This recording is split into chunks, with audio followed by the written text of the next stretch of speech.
Welcome everyone to Weird Growth, the podcast where we hear about this strange and often unpredictable journey that founders take. I'm your host, Cam Sinclair from Ammo Marketing, and this episode we're streaming to you live deep in the basement of Flux for the Perth Podcast Festival. So if you can, we've got a live audience here. You might also be listening live on YouTube. And tonight we have two extremely special guests here. We have Megan Del Borrello, founder of Behind the Brands, and Steve Knight, founder of Art of Comms. Welcome, Megan and Steve. Thank you so much for joining us here for Weird Growth. Thank you. Thank you. Please, Megan, could you please introduce yourself and have you come to do what you do? Sure. So I'm Megan, and I have a background in corporate. I'm a corporate escapee. I left around 8 years ago because I faced gender discrimination.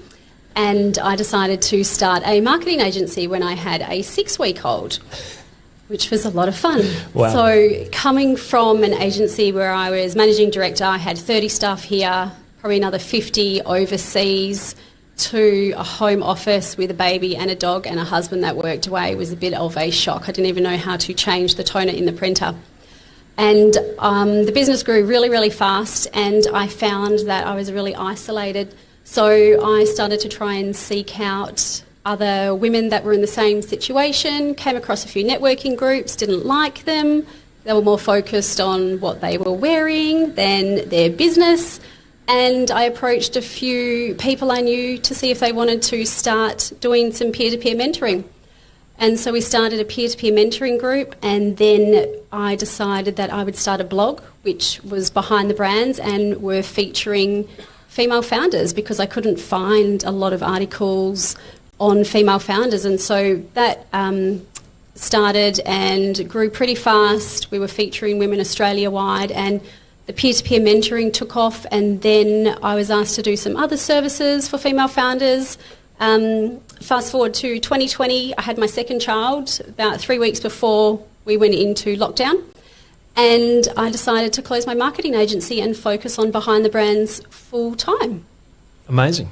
Thank you. Steve, please introduce yourself. How have you come to do what you do? Sure. So my background is as a broadcast journalist with BBC and Discovery Channel in the UK. Started off in local radio. In fact, I started my broadcasting career right here in WA in Rockingham on 101 FM. Wow. And I was playing all funk and soul and R&B back in the late 80s, and Mate. all the locals ringing up saying, "Got any bloody AC/DC, mate? You know, what's this dance and we'll have funk to get you on thing?" the decks after this. Yeah. So I started actually here in Australia. We went back to London, did a postgrad, ended up working with the BBC and Discovery, as I said, and then coaching corporates in companies in how to communicate and how to get their messages across, whether it's through media or presenting and conferences, etc. Then they said, go teach people who are doing their MBAs, because we're hiring these guys and they're really smart, but they can't present very well and don't communicate well. So I started teaching in business schools across the UK and Europe, and then when we moved to Australia, I stuck with one, which is INSEAD, which some of you may know. It's about number 3 in the world right now,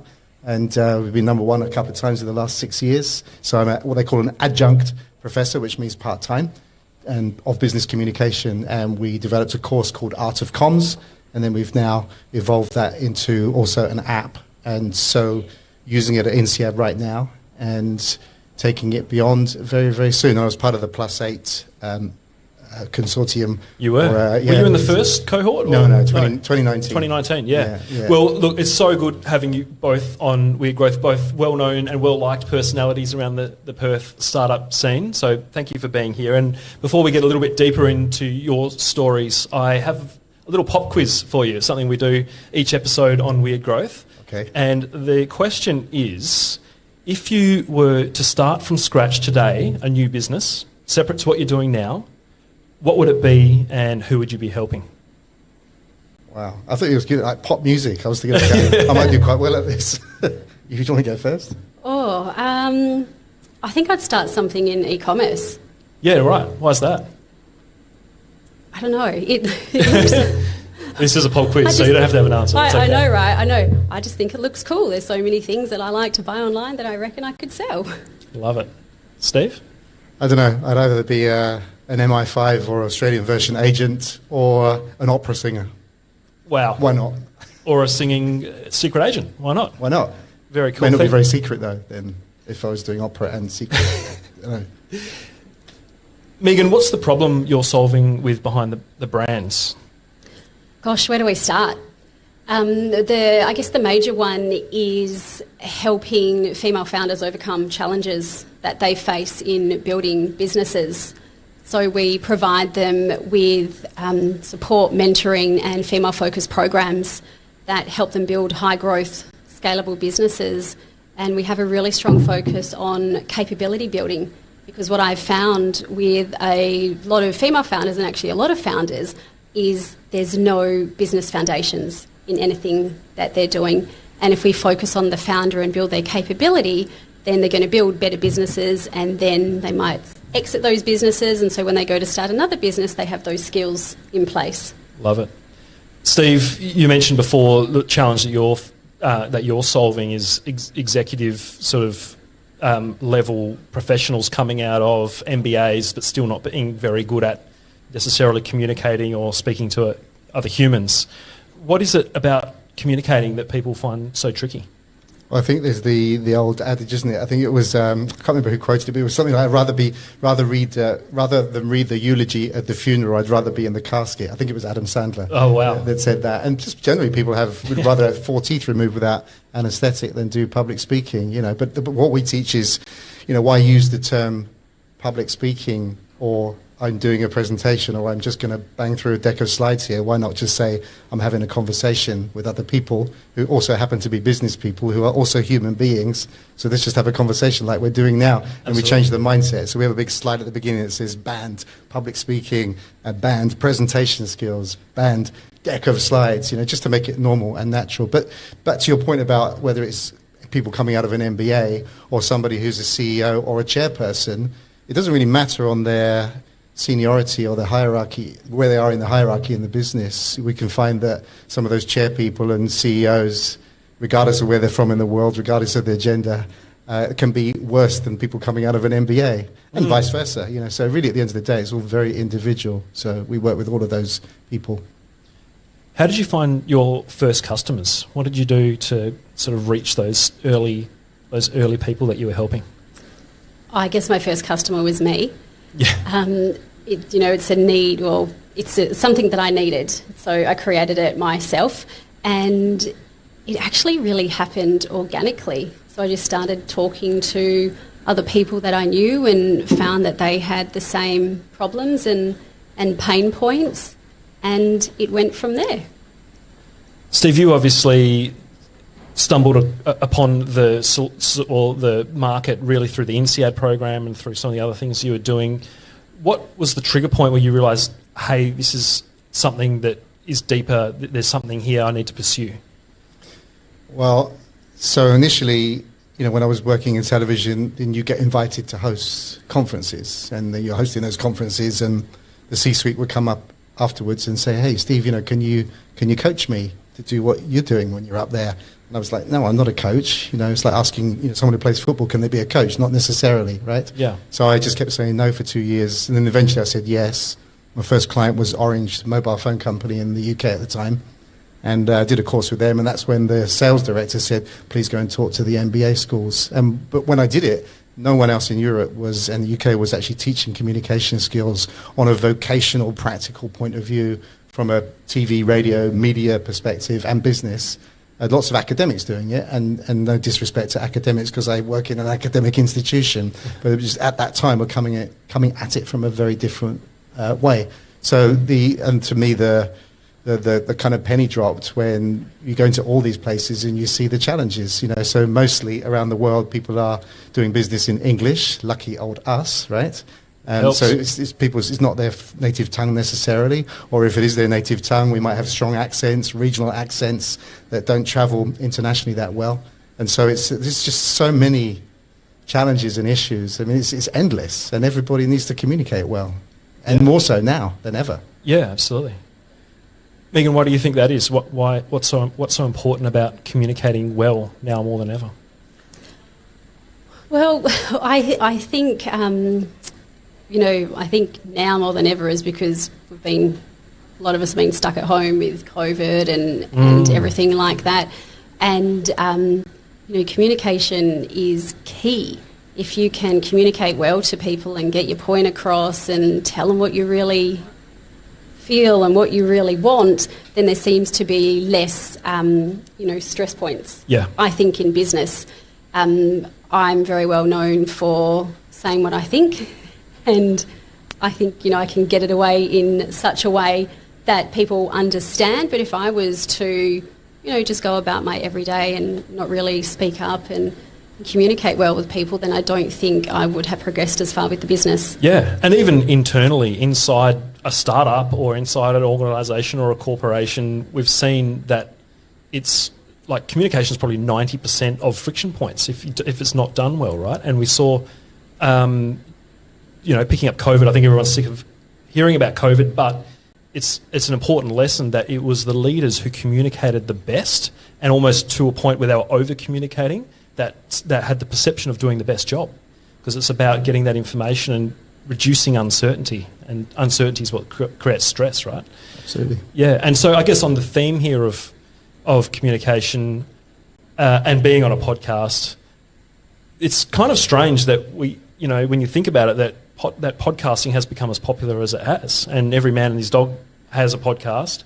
Steve, what do you think it is about this format that has attracted so many people? It's counterintuitive. It's a long format, dry conversation to a lot of people, but it's taken on a life of its own.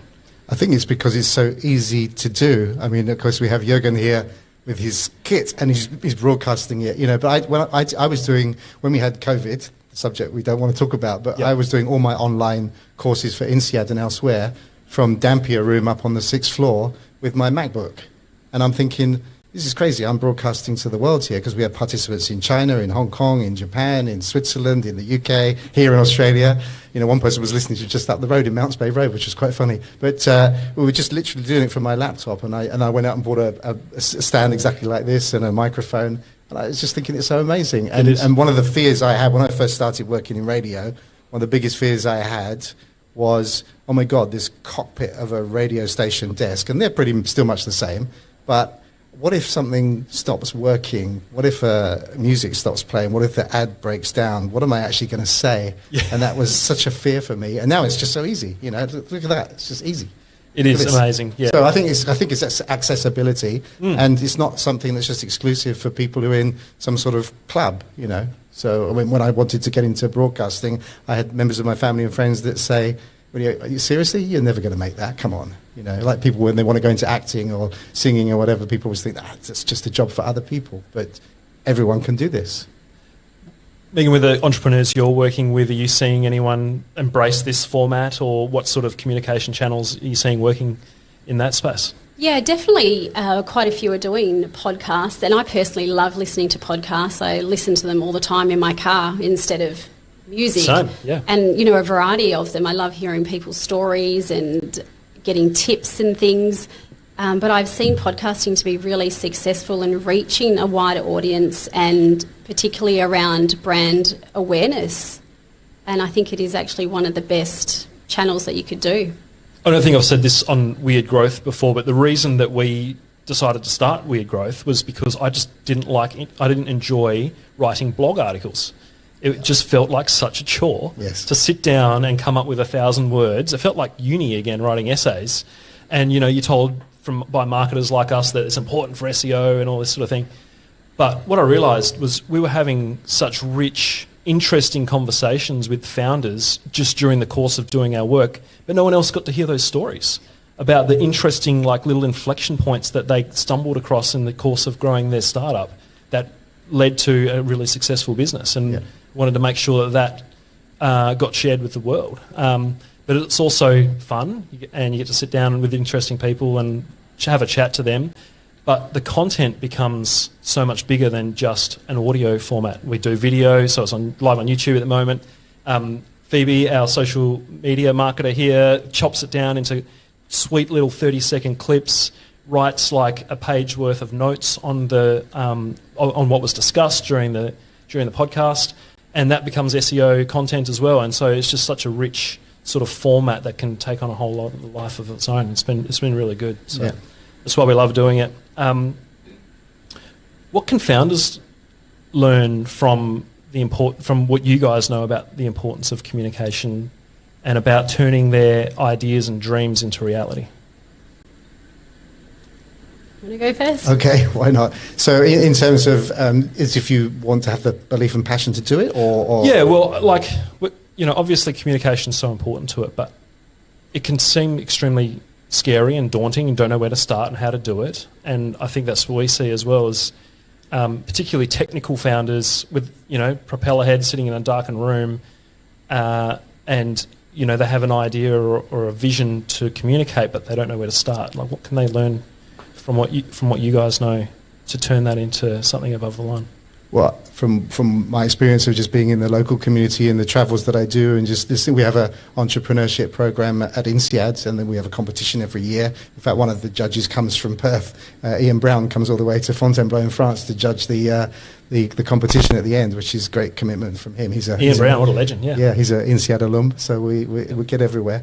But really, it's if you can see something, particularly now, if you see something that can help other people, organizations do a task easier, things like, to do with climate change, with ag tech, ed tech. I mean, it's just, if you can spot a gap in the market that is going to be of service to the community, to your local community, to your country, to the world, you've got to get out and do it. Because like we say with podcasts, it's not that like anyone can do it, because some people might not want to do it. But if you have an idea, don't sit in a darkened room, like you said, and get to learn the skills that you would need in communication and in business, and speak to as many people. We've got such a flourishing community here in the startup community in WA. Sure, there's literally no excuse, because there's so much on offer, for all age groups. So, yeah. I think one of the best ways is through storytelling and, communicating and telling your story, why you started the business, but also understanding your customers. I found that a lot of founders are out there doing their marketing and just putting random posts up, and there's no strategy behind it. It's like, I always say to them, it's like throwing spaghetti at a wall and hoping that it will stick. And if you don't understand your customers and their pain points, you cannot effectively communicate what you're offering and what your value proposition is. So understanding really clear, what are their pain points? What are their challenges? How does your product or service solve that for them? And that's really a foundation of getting out there and communicating what you're offering. Well said. Yeah, absolutely. It can seem so overwhelming, I think, to a lot of founders because they don't know where to start. And the answer is start where your customers are. Yeah. What do the best communicators do to get cut through? I think be authentic. Yep.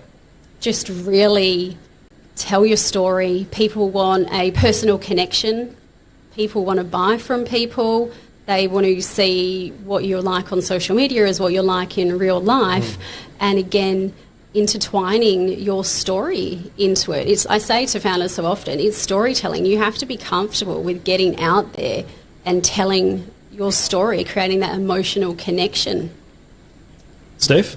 Well, I think when you are, it's not just for startups, this is for business as well. If you're an individual or a team and you're working on a project for 6 or 9 months or longer, and then you're one day communicating it, presenting it to potential clients or to investors, it's in your head, it's really easy.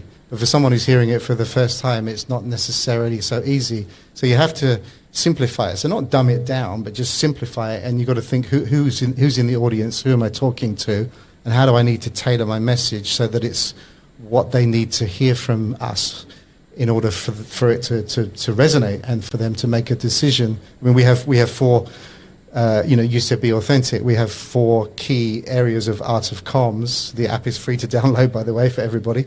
So number one is message clarity. So if you haven't got your message clear, I mean, sometimes I stand up at events and someone says, oh yes, when they have an open mic at the beginning and somebody speaks for a minute about their business, and sometimes I think, I really just haven't understood what it is you actually do. And that's a really hard thing. I don't mean that to be patronizing. It's hard for all of us to do, all of us. And so message clarity, quality of voice, the body language, and what we call the gift of you, which is the unique essence of us, each individual as a person. Because if you look at the MBA market, for example, We've got 1,000 people going through INSEAD every year, come out with an MBA. London Business School probably has a similar amount. HEC in Paris has a similar amount. So all around the world, here at UWA, Curtin, etc., over in Sydney. So how many MBAs are graduating every single year? They've all got good degrees. They've all got to do good GMAT test. They're all in top business schools. So when you go for interview, what makes you stand out? Because you've got everything the same as everybody else. Then is your character and your essence. Can people trust you? Do they want to work with you? Will you bring something different to the team? So that's where I'm coming from always. Fantastic. What could possibly be next what can you see in the future for Behind the Brands? Oh, take over the world. Of course. Actually, no, first we're going to take over Riff, because that's where our female founders hub is. It's one of the many Space Cube sites along the terrace here. Yep, yes. So if you're ever in Riff, you can come and see us at our female founders hub. We're there. We've got a few founders that like to chat a lot, but that's okay. It's very important. I know. No, I think for Behind the Brands, we're really looking at expanding our programs, trying to get into regional areas and target those that are in lower socioeconomic or areas that they probably can't afford to get into entrepreneurship. And we want to see some really big companies come out of our program, so we can go, hey, it's not all about tech. Look at what we're doing over here. No doubt they will. Steve, your site looks beautiful, by the way, and you have an app, and it's just looking amazing. What's next for the future for you? Well, this will make the Plus 8 mentors, Derek Gerard. Hello, Derek, if he's watching. I don't know if he's here, but Derek was the mentor on our course, and him and Brodie McCulloch were saying, Steve, when are you going to get out and sell the app? When are you going to get out and sell the app? Start selling the app. That doesn't sound like Derek at all. No, but I wanted to. I know with the business schools, for example, it took me 4 years to get into INSEAD.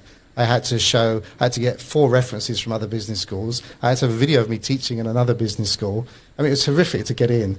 And I know you don't get a second chance. So if you turn up with an app that crashes, which it was in the beginning, you don't get a second chance. So I've been blessed that I've had INSEAD as a testing ground, and all the participants saying, hey, Steve, have you thought about this? Have you thought about that? So the plan is that will happen is we'll get it into a multitude of business schools and universities, because that's what the Plus 8 really helped me to do, was to focus. I was thinking, I can do business schools, I can do corporates, we can do general public. And Derek said to me, Steve, you're going to go nuts if you try to do all those 3 markets. Yep. Focus on one. What do you think is your one that you really know? I said, well, obviously, it's the academic business school environment. So we should start there. So, like in universities and business schools, there's the LMS system, which is normally either Canvas or Blackboard. Yes. So nightmares. Jeez, that sent shivers down my spine. Well, I want Art of Comms to be in every business school. So when someone says, it's what do we need for communication skills for our participants and actually for our professors and staff, Art of Comms is the one-stop shop. That's my dream. Love it. Megan, one big piece of advice for founders who are looking to grow. Build resilience. If you don't have resilience, you're not cut out to be a founder. Can you expand on that a little bit? Well, I think not everyone is cut out to be a founder. Right. And, it's a little bit like a jungle gym. You sort of up down, and if you can't weather the bad parts, and you're just not, I don't think you're cut out to be, because it's not all unicorns and sunshine. It's hard work sometimes. Yep. So you really need to have that resilience in there so you can get through the hard times and keep going. Steve, one big piece of advice for founders looking to grow? I think you have to have such a passion and a hunger to do what you want to do. So, like going back to my early career in broadcasting, that took and then teaching, at INSEAD. I mean, it's just like it takes such a hunger and a determination. It's a bit like being an athlete, I should imagine. You've got to really want to win, and you've got to want to get that gold or at least the silver. Or a bronze, anything, just get there. But you just don't give up. And it takes a lot of hard work. If you're not committed, you'll fall by the wayside. And my family will tell you sometimes I don't go to bed at night. I work through the night, and I've got people in the dev team are in Europe, there's this and that in Europe, and so that's a bad habit of mine. That's next level, yeah. But, next level, crazy commitment. So, be sensible with it, but you've got to be passionate and you've got to be committed and you've got to put in the effort. Yeah. All right, we're getting to the end of the episode. One other little thing we do with Weird Growth is show and tell time, which is great because we've got a live audience. But really all it is what is your favourite tool, device, hack, toy that you have in your life at the moment which makes your life better or makes you a better professional? Ooh, probably I'd have to say at the moment is Slack. So I can communicate with my team. My founders can all so good communicate with me as well. I have to say Slack. Another like old school format which was based in the old IRC chat channels of the 80s and 90s, which has made a resounding comeback. Yeah, Slack's amazing. Steve? Yeah. Well, I also use Slack. I sometimes find it a bit confusing to find the threads and everything, to be frank, but we use Trello, and I love Trello. And it's interesting, the dev team, when they do the cards, they just put words, and I come along and slap on a big image because I'm very visual. Yeah. So when you look through it, it looks like to me, it looks like a great deck of cards with pictures and images, where the guys would just put words. So Trello's a big one. I mean, to be frank, just the iPhone. You know, and I just suddenly, somebody sent me the Steve Jobs launch of the iPhone from 2007. I remember showing it in class. It's a brilliant video. And you look at that today, and you think, wow, his delivery today, God bless him, is still amazing. You know, and that whole product launch. So that, to me, the iPhone is a game changer. The amazing thing about that video is they did do a live demo. Yes, streaming live to the world, which exactly took some guts. Exactly. Incredible. Yeah. Thank you, guys. If anyone's if anyone's interested in learning more about Behind the Brands or getting involved, what should they do? They should head on to our website, behindthebrands.com.au, or you can find us on Instagram. Beauty. Steve? So the website is artofcomms.com, and the app is Art of Comms, and it's on the App Store and Google Play. It's free for people to download. There's a plethora of tips and advice on that, even if you don't pay for the e-learning content, which is an in-app purchase.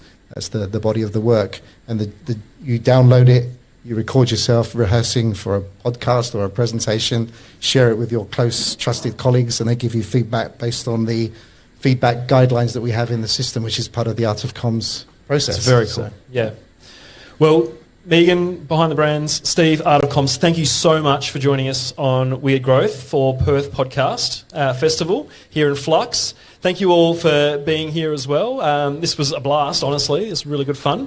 And thank you to everyone who's listening either on Spotify or Apple Podcasts or out there on YouTube. If you enjoyed this, please like, subscribe, do all the cool stuff like that. But until next time, thank you for listening to Weird Growth. I'm Cam Sinclair. Bye-bye.